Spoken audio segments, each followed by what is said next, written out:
नमस्ते हिंदुस्तान।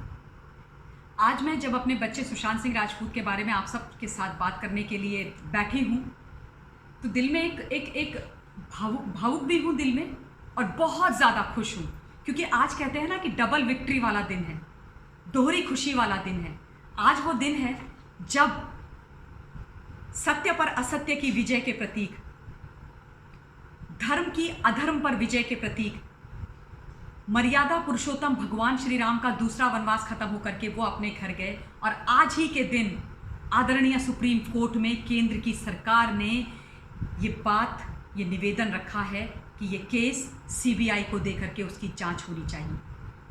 हम लोग जो ये लड़ाई इतने दिन से लड़ रहे थे उसकी एक पहली सीढ़ी, लेकिन बहुत महत्वपूर्ण सीढ़ी आज हम चढ़ चुके हैं, और इसके लिए आप सब लोगों को बहुत बहुत बधाई।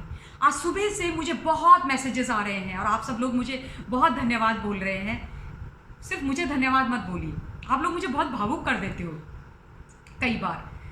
सिर्फ मुझे धन्यवाद मत बोलिए। मैंने बोला कि आप सब लोग एसएसआर की एक्सटेंडेड फैमिली हो, और कब आप लोग मेरी एक्सटेंडेड फैमिली बन गए ये मुझे पता ही नहीं चला। आप लोगों ने मेरा बहुत मनोबल बढ़ाया है, इसलिए बधाई आप लोगों को, मेरी तरफ से धन्यवाद आप सब लोगों को भी। हम सब ने मिलकर के ये लड़ाई लड़ी है, और आगे अभी तो ली अंगड़ाई है और आगे और लड़ाई है। इस लड़ाई को हमें लड़ना है, और मैं आपसे वादा कर रही हूँ कि इस लड़ाई में कुछ भी हो जाए मैं पीछे नहीं हटने वाली हूँ।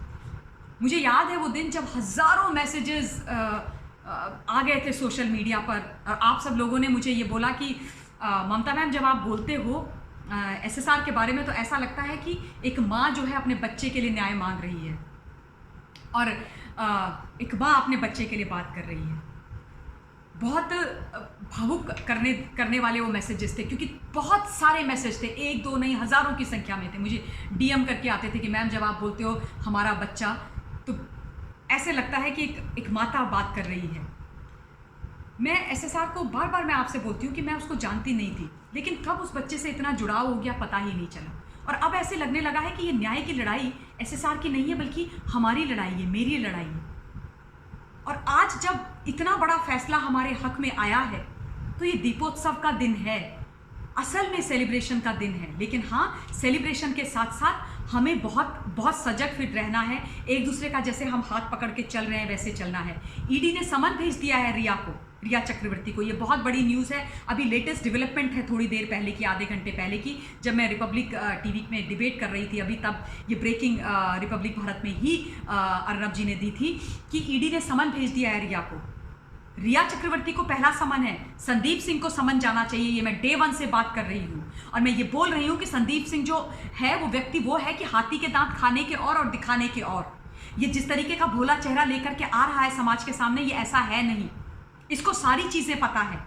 इसको दूसरा समन जाना चाहिए, सिद्धार्थ पैठानी को तीसरा समन जाना चाहिए, और हाउस हेल्प को भी बिल्कुल बहुत ध्यान से उनसे एक एक चीज़ पूछी जानी चाहिए। ज़रूरत पड़े लाई डिटेक्टर टेस्ट कीजिए इनका, और सारी गुत्थी खुल करके रह जाएगी। दिशा सैलियान को भी न्याय मिलेगा, और हमारे बच्चे एसएसआर को भी न्याय मिलेगा। ये जो रावण रूपी राक्षस वहाँ पर बैठे हुए हैं ना, जो अन्याय पे अन्याय किए जा रहे हैं, झूठ पर झूठ बोले जा रहे हैं, कुठाराघात पे कुठाराघात करे जा रहे हैं, इनको ये समझाने की बहुत ज़्यादा ज़रूरत है कि धर्म के आगे अधर्म कुछ दिन चल सकता है, लेकिन हमेशा नहीं चल सकता। अधर्म कुछ दिन अपना नाच दिखा सकते हैं, अधर्मी राक्षस, लेकिन धर्म की ही विजय होती है। इसमें ना हमें कोई शक है, ना कोई दो राय है। परेशान बहुत हुए, बहुत लड़ना पड़ा, और आज मुंबई की पुलिस ये कहती है कि अगर जनता के पास सबूत हैं तो हमें दे दें। इतने 50 दिनों से जब हमने तुम्हें इतने सबूत दिए तो हमारे कहने पे तुमने एक एफआईआर तक नहीं करी। हमने बोला इनको पकड़ो, इनको पकड़ो, इनको पकड़ो, तब तुमने कुछ नहीं बोला। मैंने खुद से सीपी मुंबई को टैग कर करके बोला कि प्लीज रिया चक्रवर्ती को पकड़ो, रिया चक्रवर्ती को दोबारा बुलाओ, तिबारा बुलाओ, तब आपने कोई ध्यान नहीं दिया। और आज आप बोल रहे हो कि हम आपको सबूत दें। सर, एक जानकारी दूं आपको, खाकी वर्दी कानून की पहरेदार होती है, खाकी वर्दी कानून की रक्षक होती है, असहाय लोगों का सुरक्षा कवच होती है, देश की जनता का सुरक्षा कवच होती है। खाकी वर्दी न्याय का प्रतीक होती है। पर ऐसा करते हुए आप लोग दिखे नहीं। क्यों नहीं दिखे? किसको बचा रहे थे आप लोग? किसके साथ न्याय करने की कोशिश कर रहे थे? किसका झूठ छुपा रहे थे? क्या हुआ था दिशा सैलियान के साथ पार्टी में? क्यों दिशा ने एसएसआर को फोन करके वो रो रही थी? क्यों उसने बोला था कि अपने घर से नहीं निकल जाना? खैर, सत्यमेव जयते। रिया चक्रवर्ती, तुम्हारे शब्द सत्यमेव जयते। आज तुम कहती हो कि मुझे अरेस्ट मत करो, क्यों? अब तुम्हारे पैरों के नीचे से जमीन क्यों खिसक रही है? तुम तो चाहती थी ना सीबीआई की जांच हो गई तुम्हारी मांग पूरी। भगवान श्री राम ने सुन ली तुम्हारी बात, आज मांग पूरी हो गई तुम्हारी। तो तुम्हें तो आज दीप जलाने चाहिए, लड्डू खिलाने चाहिए हम सब लोगों को कि तुम्हारे बॉयफ्रेंड को न्याय मिलने जा रहा है। तब फिर काहे को तुम ये इतना घबराई हुई हो, गायब हो रखी हो?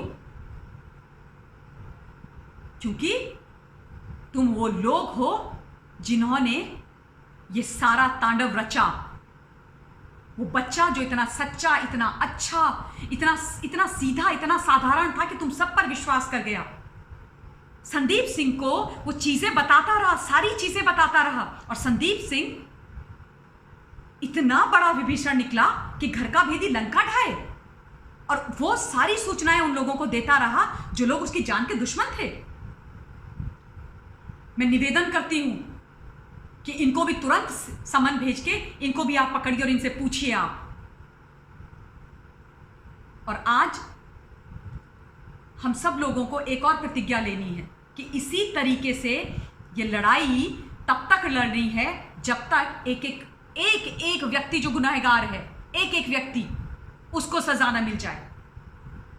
मुझे नहीं पता कि महाराष्ट्र में ये क्यों हुआ कि खाकी और खादी ने मिलकर के गुनहगारों को बचाने की वो मुहिम चला के रखी, जिस मुहिम को उनको पहले दिन खत्म कर देना चाहिए। मैं जानना चाहती हूं ये सच्चाई, जैसे करोड़ों तमाम हिंदुस्तानी जानना चाहते हैं। एसएसआर का परिवार जानना चाहता है, दिशा का परिवार जानना चाहता है। 2 मासूम बच्चे मारे हैं वहां पर, उनकी रहस्यमय मौत हुई है, और आप कहते हो कि अब हम ही आपको सबूत देते। चलिए देख लीजिए, आप पब्लिक डोमेन में जाके देखिए, बहुत सबूत दिए हैं। उन सबूतों पर अभी तक तो आपने काम नहीं किया। अब देखते हैं कि 3 दिन के अंदर आप क्या काम करते हो। आज आपको आदरणीय सुप्रीम कोर्ट ने भी बोला मुंबई की पुलिस को कि आप लोगों ने ठीक नहीं किया। रिया चक्रवर्ती को किसी भी प्रकार का कोई भी कवर देने से मना किया। इसके लिए धन्यवाद आदरणीय सुप्रीम कोर्ट का, और हिंदुस्तान की केंद्र की जो सरकार है उसका हृदय से आभार, हृदय से धन्यवाद। सुशांत को और दिशा को न्याय दिलाने के लिए, सीबीआई में ये केस दिलवाने के लिए, हिंदुस्तान की आम जनता के साथ खड़े होने के लिए। हम जानते हैं कि आप सब लोग आम जनता के साथ खड़े होंगे, और कैसे खड़े नहीं होंगे, जिस देश का प्रधानमंत्री खुद एक आम व्यक्ति है, खुद एक गरीब का बेटा है, खुद एक मेहनत से कर करके ऊपर आया हुआ है, किसी डायनेस्टी का प्रोडक्ट नहीं है, राजसी परिवार का बेटा नहीं है जैसे आदित्य ठाकरे हैं, जैसे राहुल गांधी हैं। तो ये न्याय वो आम व्यक्ति, प्रधानमंत्री जहां पर हैं, उनकी सरकार ने तो करना ही था। तो बहुत बहुत धन्यवाद। इतनी ही बात आज आपसे करूंगी, और फिर से वो 3 चीजें दोहराना चाहती हूं कि हम हो रहे हैं कामयाब, हम होंगे कामयाब, और हम होके रहेंगे कामयाब। आप सब मेरा भी एक्सटेंडेड परिवार बन गए हैं। बहुत बहुत धन्यवाद मेरा मनोबल बढ़ाने के लिए। आप सब लोग इसी तरह से एक दूसरे का हाथ पकड़ के रखिए। हम विजयी होंगे, जीत हमारी होगी, हमारे बच्चे को न्याय मिलेगा। जय श्री राम, जय हिंद, जय भारत। Stay blessed.